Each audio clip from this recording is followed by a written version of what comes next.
最顶级的食材啊，往往只需要最朴素的烹饪方式。最普通的草鱼，往往需要最得劲的调料。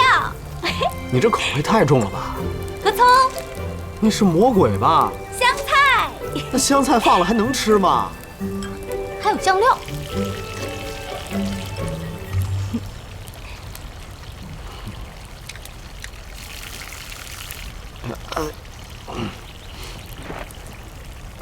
啊，这是我带的盘子，不给你用。哎，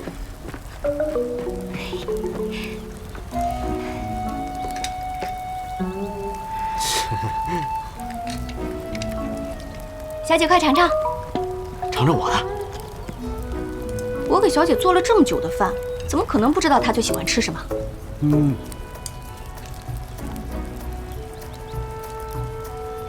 怎么样？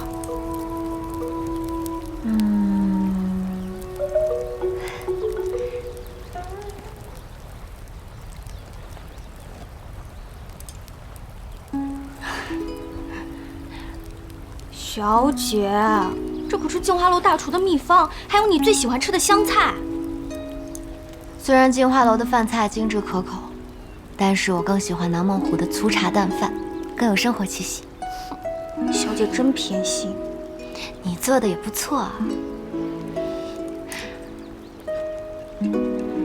粗茶淡饭，看来陆渊是愿意留在南梦湖。